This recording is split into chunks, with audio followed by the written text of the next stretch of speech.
As a basketball player, one of the most valuable skills that you can bring to the court is your ability to effectively communicate with your teammates and your coaches. If you're like me, throughout the majority of my playing career, I wasn't super confident in my communication. And it really held back my game and it held back my playing career. So today, I'm going to share 3 tips that you can use to instantly become a better communicator on the court. Let's jump in and discuss.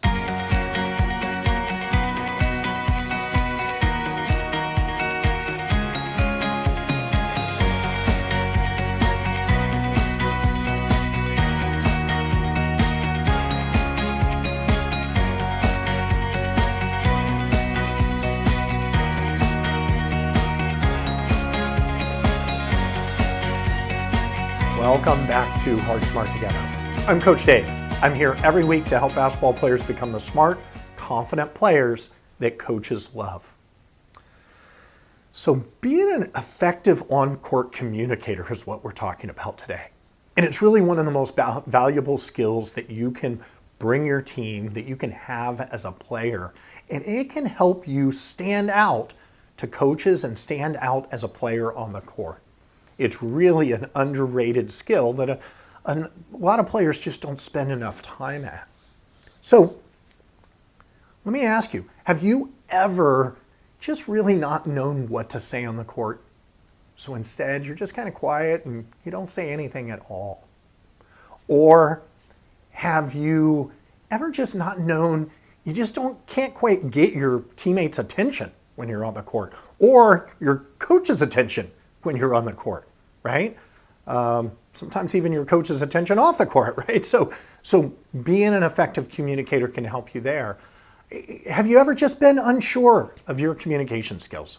So, let me tell you, I felt that way as a player, and I think it held me back as a player, and it held back, throughout my playing career. And so I don't want that for you. I want you to be a more effective on-court communicator. So I've got 3 things that you can do, and you can instantly put these in your game that will make you a better on-court communicator. So what are those 3 things? The first one, we've talked in past videos about this, but especially approaching the season, I think it's so important. We're going to talk about it again, but that is utilizing names, okay? And so what do I mean by using names? Think about how names grab people's attention. When you use somebody's name, they love hearing their name, and it kind of shines a spotlight on them, right? It grabs their attention instantly, okay? And so think about if you're walking down the street. If I'm walking down the street and I hear somebody say, Dave, or Coach Dave, I'm looking around like, who wants me, right? Even if it's the wrong Dave, if it wasn't me, they still grab my attention because I heard my name. Somebody wants to talk to me, right? So that is a natural human instinct to have your attention drawn when you use the name. So how can we use this on the court? One of the best ways to use names, and it's the only thing you need to use in this instance, that's why I love using it as an example, is in passing and catching, okay? When you're sitting there and want the ball, you're calling for the ball, and you're wide open, sometimes your teammates just don't see you, right? Because everybody's sitting there calling for the ball. Ball, ball, ball. Just use their name. You don't even have to say ball. Just use their name. Guess what? They're going to instantly hear their name. They're going to turn. They're going to see you open. You're ready for the ball. 9 times out of 10, they're probably going to pass you the ball. Same thing if you're passing. How many times have you seen a teammate making a cut and they're just not paying attention to you making a great pass? And it's not a great pass if it doesn't get caught, right? How many times have maybe you hit a teammate upside the head with the ball because they just weren't engaged? So when you make a pass, say a name. You say a name, grabs their attention, they see the ball coming, and avoid a turnover. There should be names just in passing and catching going all over the court, but you be that player that uses names on passing and catching. What other areas can you use names to grab the attention? Well, really, any information that you're giving on the court, right? Before any information that you're giving on the court, because you want to grab your teammates' attention when you're given that information. What can it be? It can be, Dave, screen right. Sue, screen left. Jimmy, I've got your help. I got your help right. Anything. Watch out for the trap. I've got your screen here. Whatever. When you're trying to give information on the court, you want to grab their attention first and get in the habit of using a name to do that. So that's your first tip. You can also use it with your coach. I mean, do you know how much coaches have to be thinking about at all times? First of all, you've got 10, 12 players. You've got, your offense you're dealing with, the drills you're running in practice, your defense, in a game situation, there's all kinds of things going on. Okay, sometimes grabbing your coach's attention is difficult as a player. Just say, Coach, right? If a player wanted to grab my attention, Coach Dave, got my attention. Now, what do you have to say, right? So that's a great way to call out your coach's attention as well. Speaking of your coach, the second tip I've got for you. Hey, I'll get back to the episode in just a second. I hope you're enjoying today's episode, and if you are, please share it. Share it with a player, share it with a parent, share it with a coach, anybody that you feel might need to hear it. I also wanted to give you a free gift that I've made available to you just for hanging out with me today. It's a checklist of skills for basketball players that want to become a better player, a better teammate, and to stand out to their coaches. Now, these skills are skills that are often overlooked, but they can be the foundation that a player can use to really achieve their goals.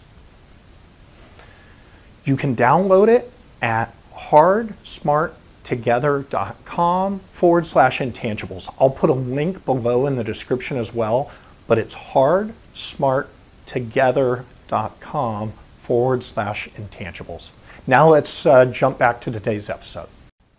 Whenever your coach is addressing the team, and that doesn't matter if it's in practice, maybe they're installing a new drill, or just, addressing the team on whatever it is. It doesn't matter if it's a timeout during a game. It doesn't matter if it is, before the game, halftime, after the game. Whenever your coach is addressing their team, I want you to find a line of sight and make eye contact. In today's world, this is something that not a lot of people do anymore is, eye-to-eye contact, right?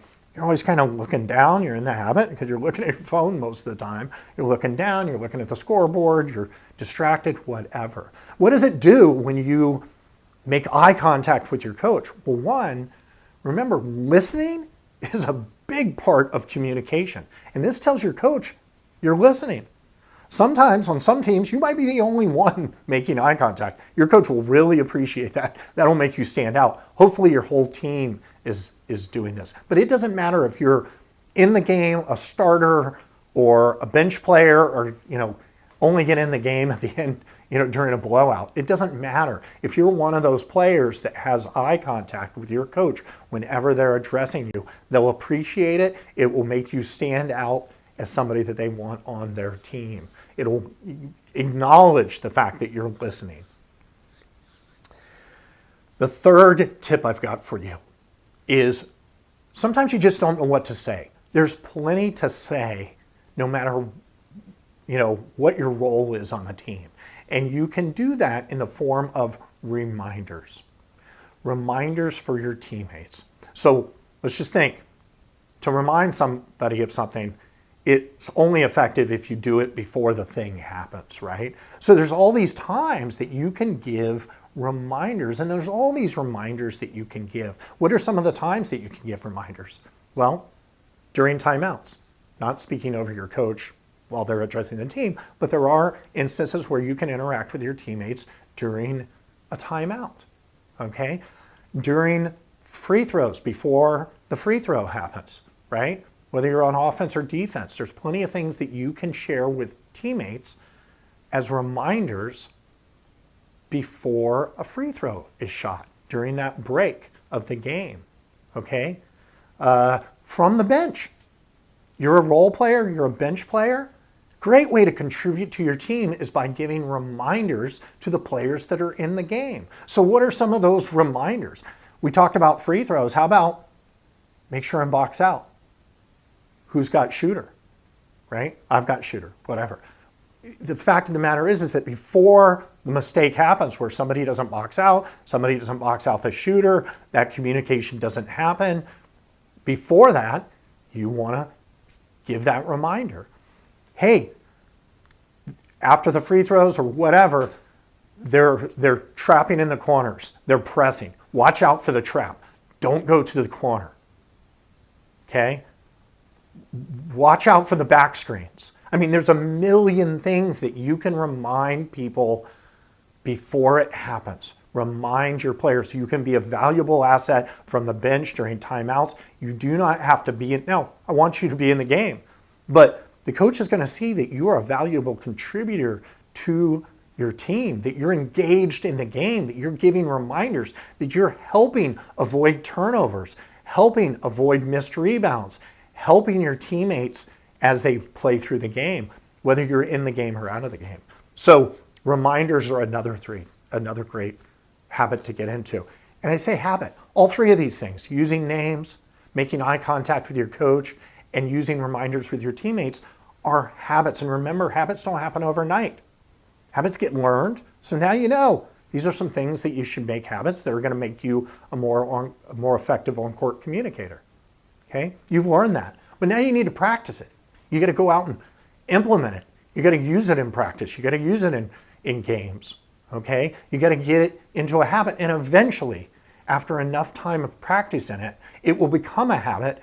And during those pressure situations, when you want to play at your peak performance, when you want your team to win that game, this habit will come out and you'll have created 3 great habits, make you a valuable contributor. So that's what I've got for you this week.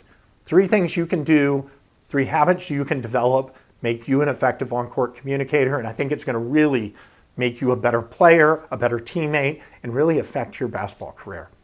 So I always love the likes. I love the comments. I love to hear from you. If this was valuable, if maybe you haven't been an effective communicator in the past, let me know if this is helpful for you. And if you know anybody else, another player, another coach, anybody that should hear this message, be sure and forward this on to them.